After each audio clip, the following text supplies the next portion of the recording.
see. So these are quick touches. This was developed by my brother, Josh, who was a coach and semi-professional player out in Colorado.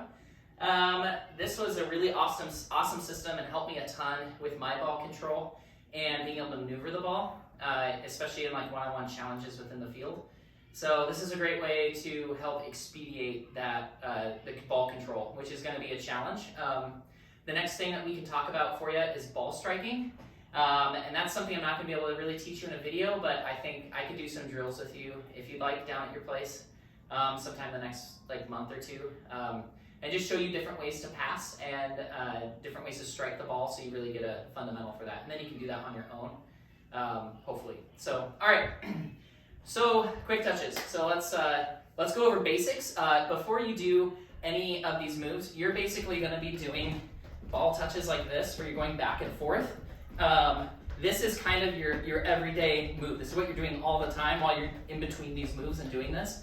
For me, I'm obviously going to stay mainly static, and for some of these moves you can, when you do them, you're going to want a yard to be able to move throughout the entire area. Some of these take a lot more space and just a lot of momentum to move, and we'll go over that.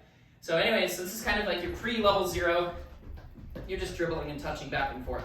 Level 0 just deals with really basic, important moves in soccer. The first one is inside cut. So an inside cut is when you take the ball and you hit it, and you change direction from the inside of your foot, like that. So ideally, you're not going to put your foot on it and stop it right away.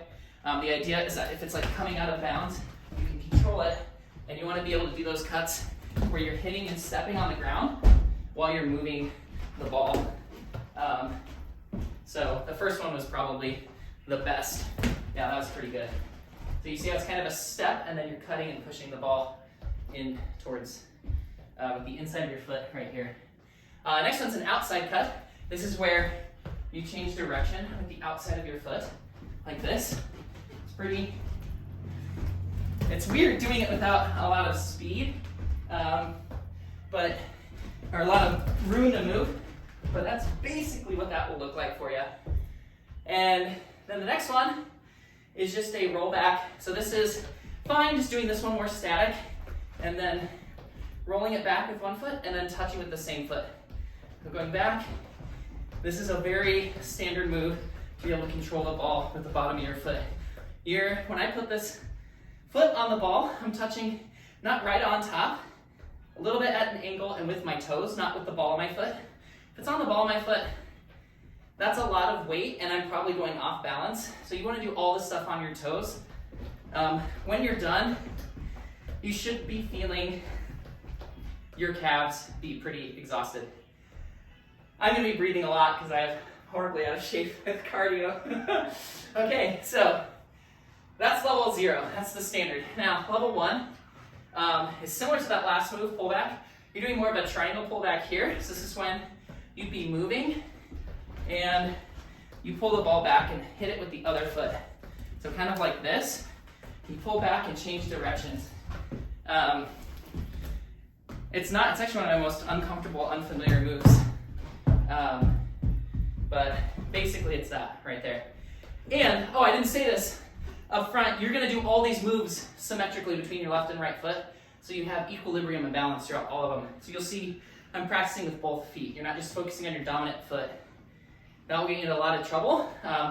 There's players who are fine and they're good and they use basically one foot most of the time, but it's just to get that equilibrium, it'll give you a huge head start in front of a lot of these Nebraska clubs and teams and all that. So anyways, triangle pull back, hit with the other foot, go the other direction. The second one in level 1 is just an inside roll. A roll is just coming over the top of the ball like this.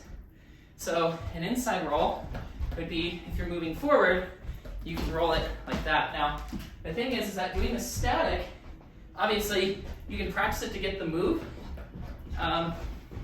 but it's not as valuable.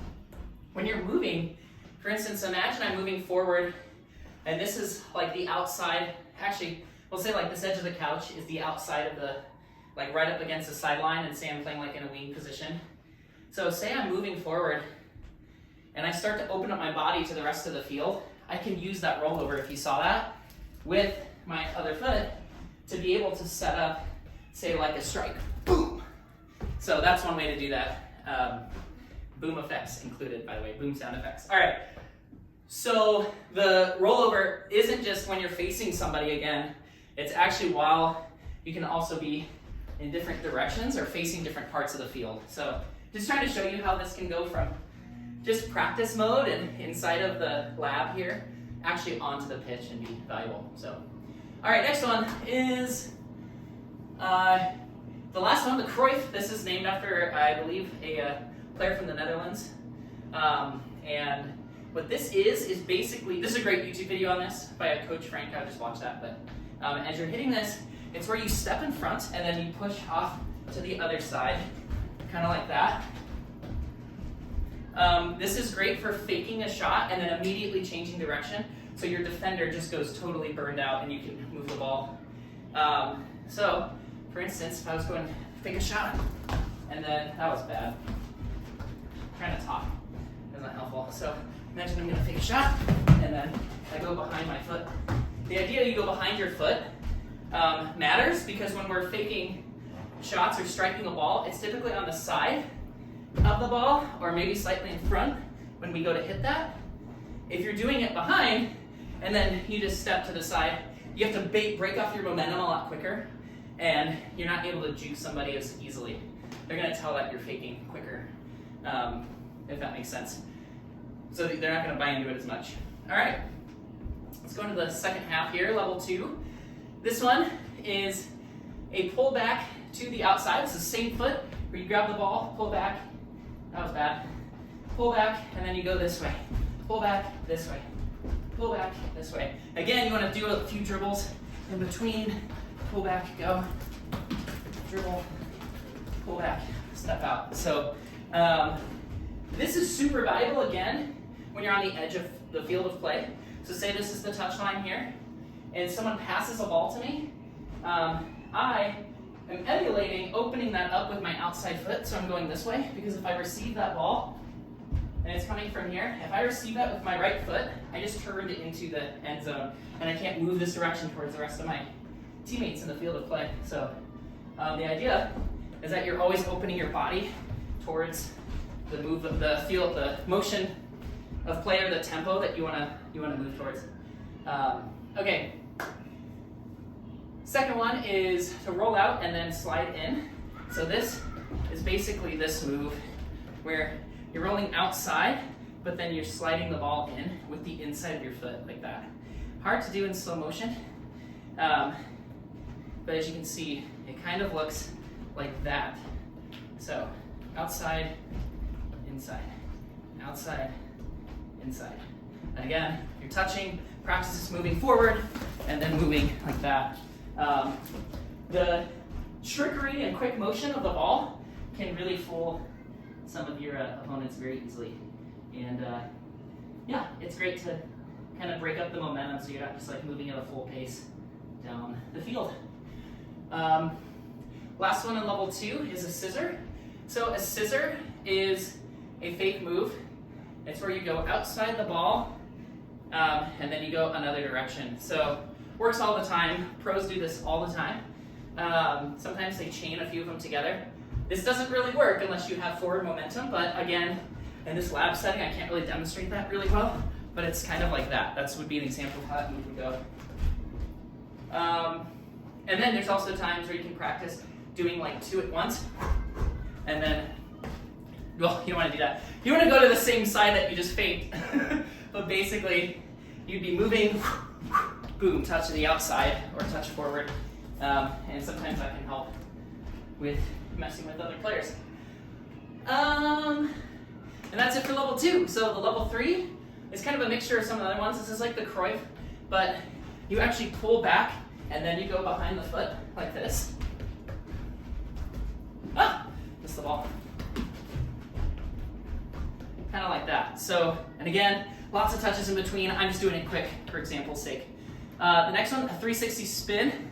So this is known as like the Maradona. Maradona's the one who did this a lot in Argentina.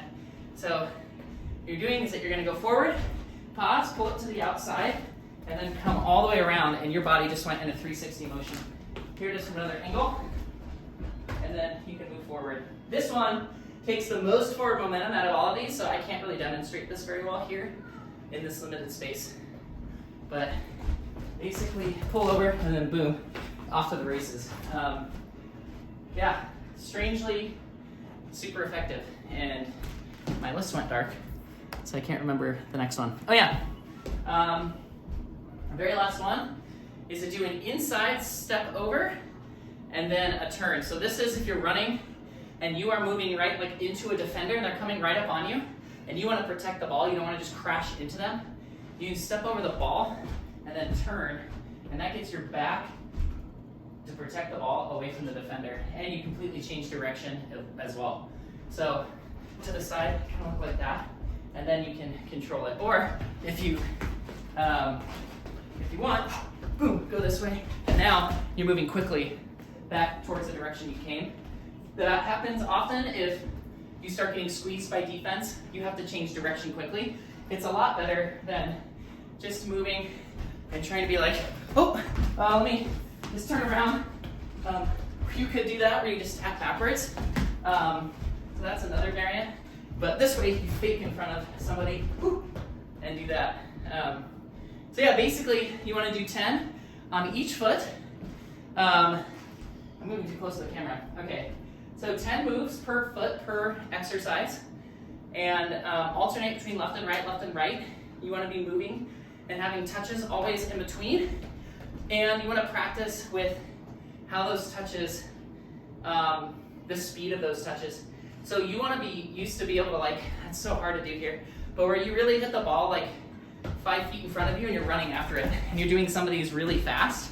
That's your goal, is to be basically running the whole time you're doing these touches and doing these moves. But at first, you're going to start pretty slow, and you're going to just focus on those fundamentals of some of those moves.